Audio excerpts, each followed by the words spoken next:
dan lebah. Pada zaman dahulu, di padang rumput yang luas, hiduplah keluarga kecil kelinci yang terdiri dari ayah yang bernama Tommy, ibu yang bernama Nina, dan dua anaknya bernama Pablo dan Milo.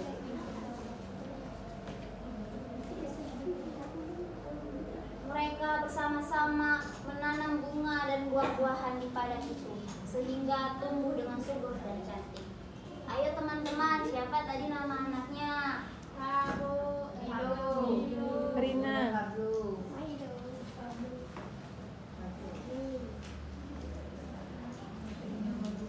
Sekarang padang itu sudah berubah menjadi kebun yang subur sekali, bunga yang bermekaran warna-warni, serta buah-buahan yang lezat dan manis.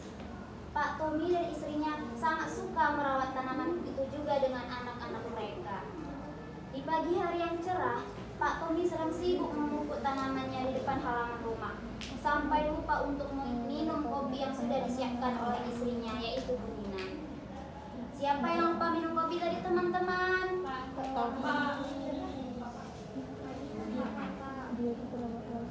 Mari teman-teman kita dengarkan dialognya. Pak, kenapa kopinya belum diminum?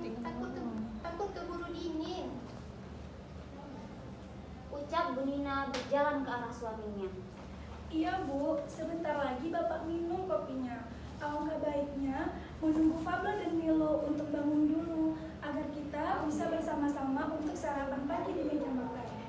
Bu Nina tersenyum manis di depan jendela sambil melihat pemandangan halaman rumah mereka yang subur itu. Tiba-tiba, Ibu, lihatlah ini. Milo pipis lagi di atas kasur, Bu. teriak Pablo kencang memanggil ibunya. Maaf, Milo tidak sengaja. Bu Nina langsung menghampiri Milo dan membawa ke kamar mandi. Pagi itu pun berlalu. Pada siang harinya, Pablo dan Milo bermain sambil berlarian di halaman rumah mereka. Tiba-tiba, Milo, kamu lihat tidak? Itu apa? Segerombolan besar berwarna hitam yang menutupi bunga matahari depan pagar kita. Iya Kak, Milo lihat, tapi Milo juga tidak tahu itu hewan apa. Jangan mendekat Kak, sepertinya berbahaya. Kita laporkan saja kepada ayah. Milo tidak mau nanti bunga kita mati dan layu. Pablo dan Milo pun berlarian ke dalam rumah untuk menemui ayahnya. Seketika Pak Tommy dan Bu Nina terkejut mendengar yang dikatakan anaknya. Sesampainya di depan rumah, betapa kagetnya Pak Tommy saat melihat ratusan lebah sedang menghisap sari bunga tanaman mereka. Anak-anak, tetaplah tenang. Ternyata segerombolan besar itu adalah lebah. Wahai Raja Lebah, ada gerangan apa kau datang ke kebunku, masuk tanpa izin dan mengambil sari bungaku ini? Raja Lebah pun menjawab, ternyata kamu pemilik kebun bunga yang subur dan indah ini, Pak. Maafkan kami, pemilik kebun, sudah masuk tanpa izin. Kami datang dari negeri seberang untuk mencari makanan. Dikarenakan hasil panen yang gagal dan rakyatku menjadi kelaparan, sehingga langsung mengambil sari bunga di kebunmu ini. Maafkan kami, wahai pemilik kebun yang baik hati. Pak Tommy pun menjawab, Baiklah, akan aku maafkan Raja Lebah, asalkan kamu dan rakyatmu hanya mengambil sari bunga matahari ini saja. Jangan sampai kamu merusak kebunku ini. Betapa lelahnya aku dan keluargaku untuk menanam semua ini. jawab Pak Tommy sambil tersenyum kepada Raja Lebah. Terima kasih, sungguh baik sekali hatimu, wahai pemilik kebun. Karena kebaikan hatimu, aku akan memberikan yang ajaib ini untuk menjalin persahabatan kita. Gunakanlah di saat kamu membutuhkan bantuan kami. Pak Tommy dan keluarganya sangat senang menerima keong ajaib dari Raja Lebah. Raja Lebah dan rakyatnya pun pergi kembali ke negeri seberang. 2 bulan kemudian, Milo, manis sekali buah semangka ini. Buahnya sangat banyak. Panen kali ini pasti melimpah. Iya Kak, aku sedang mencoba apel. Rasanya manis, buahnya sangat banyak. Bu Nina pun menjawab, Pablo, Milo, kesini nak, bantu ibu memetik bunga mawar ini.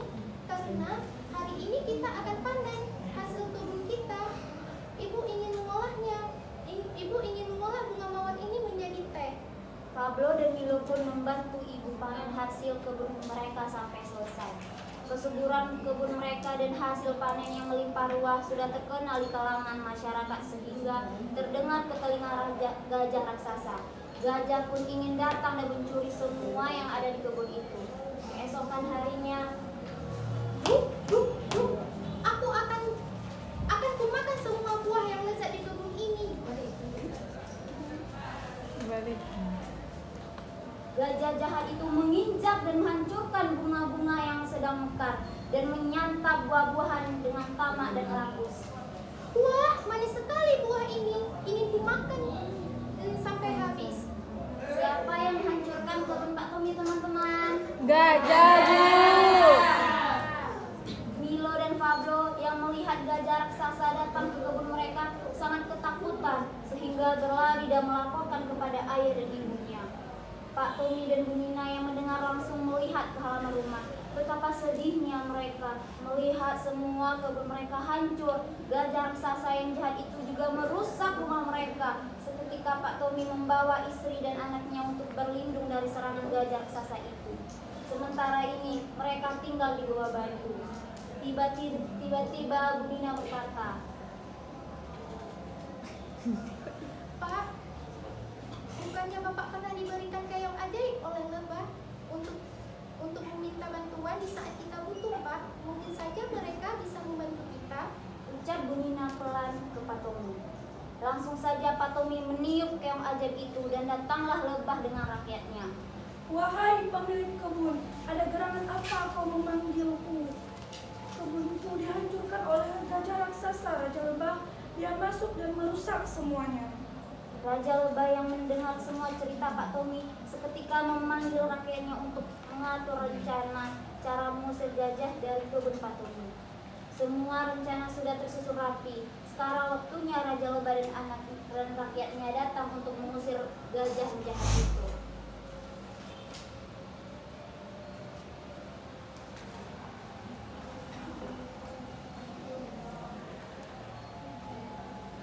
Raja Lebah dan rakyatnya menyengat tubuh gajah sehingga membuat gajah kesakitan dan tidak sanggup berada di kebun itu.